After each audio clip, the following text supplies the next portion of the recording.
Hey, welcome back to Tech Tyro. It's Riley here with your Illustrator tutorials, and today I will be showing you how to work with your strokes and get them to interact with your letters better or with objects as well, um, and other neat tricks you can do to stack different strokes on top of each other. So I will get into all of that later, but for now I'll start off by creating some text. So um,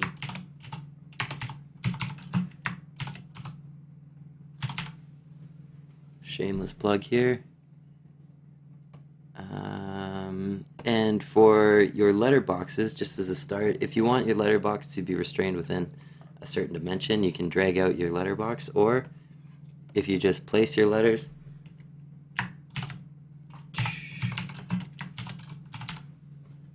gives you the same letters, but now you can size them as much as you want. So I tend to like to use that instead. It gives you more free form for your letters, and we will work with these in that font.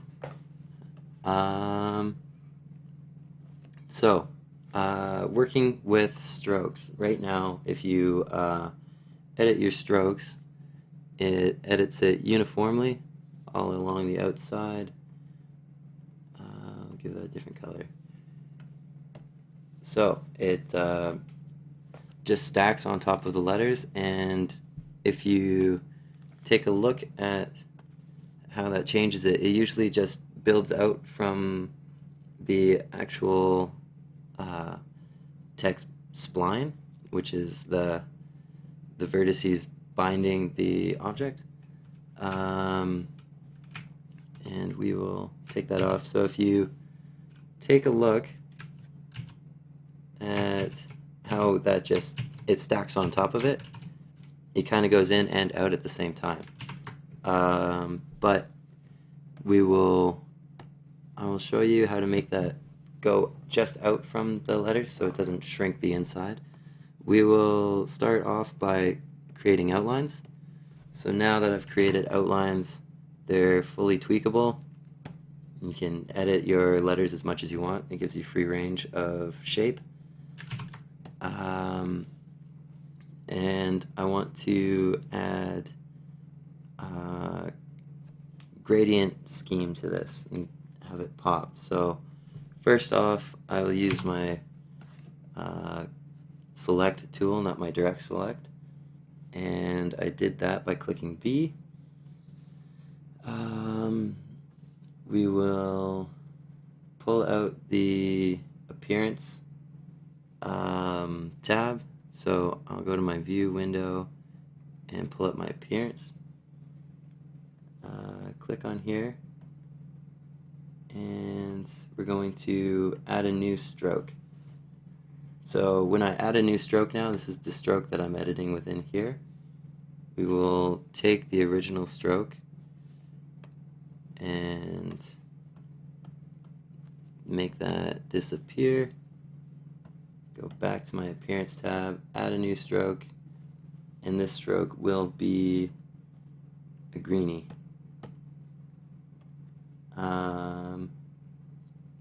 Now on that, we're going to edit the gradients.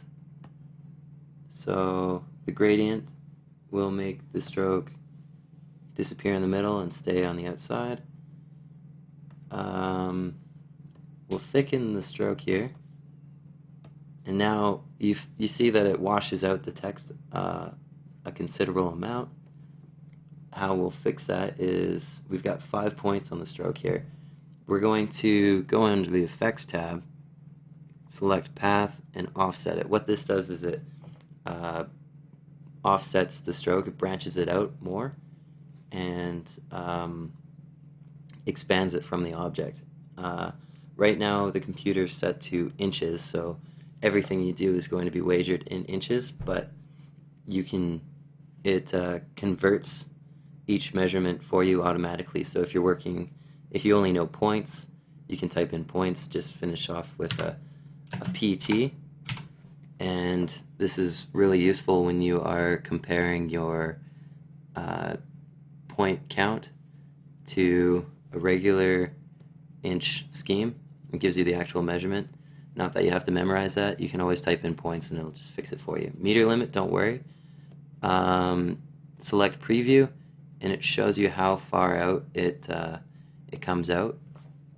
Because it expands itself from the center line here, you're only going to want to offset it by half its stroke weight, if that makes any sense.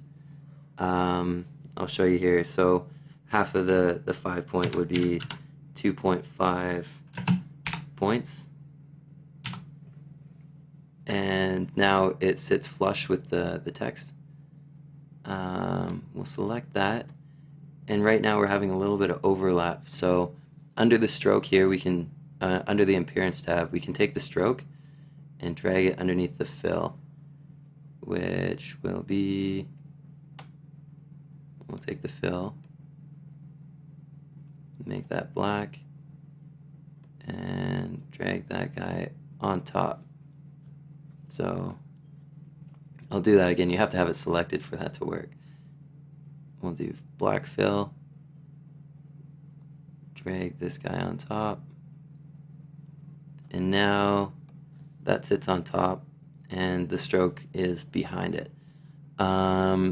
If you notice when I selected the black that it came out faded, that is because under the selection here, these are CMYK values, and we're working under RGB. I normally work with CMYK anyways.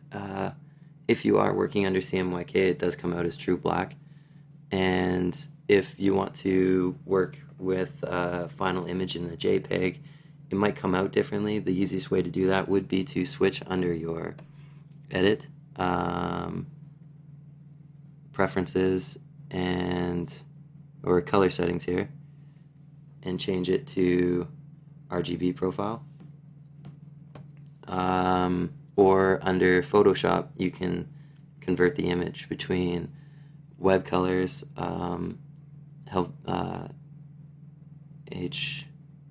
HMK, I think, or I'm getting that one terribly wrong.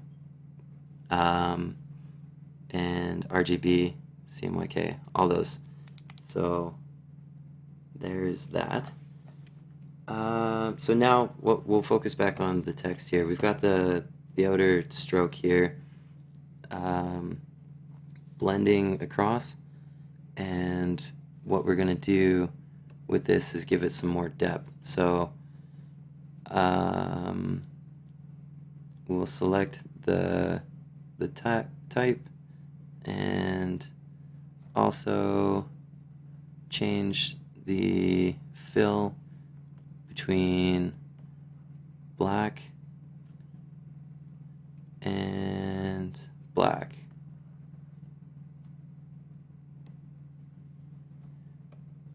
So now we'll also give the middle a little gray so it doesn't completely disappear. And there we go. Put that about 50%.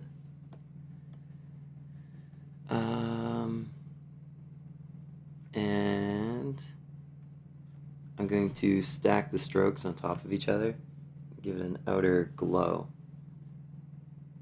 So we will go drag the stroke, duplicate it, offset the path a little bit more. So last time we did it at 2.5 points, this time we'll do it at, let's say 4 points. Preview that. Perfect. Select this stroke, and if you want to do the drop down, make sure that you have your both offset paths. We will select this guy and lower the opacity. Select this guy, lower the opacity, drag that off, and this guy, lower the opacity. So now we've got kind of a ghosting effect. And you can stack that as many times as you want. It'll give kind of a nice reverb for the gradient. If we want to duplicate this again, maybe give this a opacity, let's say 60.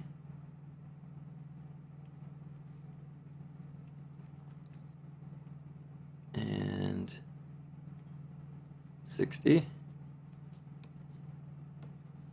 And duplicate it one more time.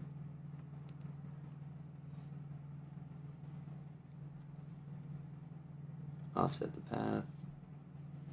We'll go 6 points.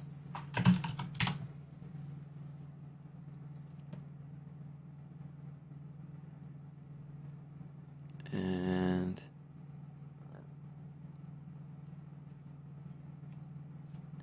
put this down to 30.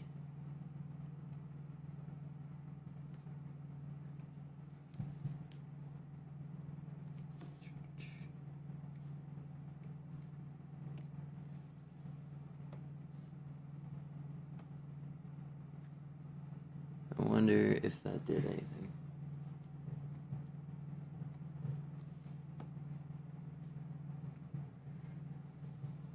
Okay, so I'm working between the two monitors here, and one's giving me a ghosting effect and the other one is not. 10% overall.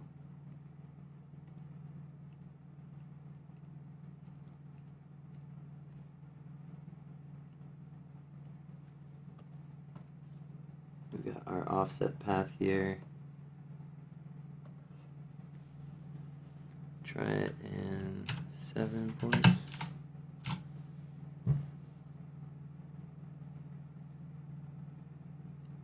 Yep. And if we preview this one as well, 5, yep, points. Okay, I see what happened there. It didn't duplicate that, so we will cancel this guy. Duplicate that one more time. There was my problem. Give this guy back its 30 or 50.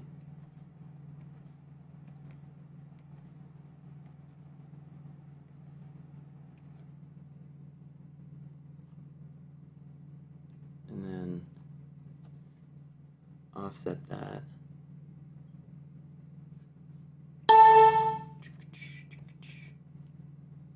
Offset this one. Last one's 2.5, this one's 4 points.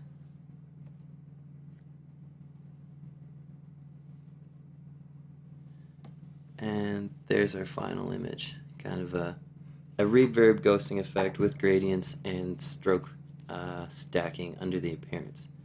So hopefully that wasn't too long-winded. I was just experimenting there too. If you have any requests for new tutorials, please fire us a message. I'm always happy to answer any questions, and I also will look more into selecting between color modes and swatch options for the next lesson, because I need to make sure I'm up to speed on my stuff too. So keep you posted on new tutorials, and thanks for watching.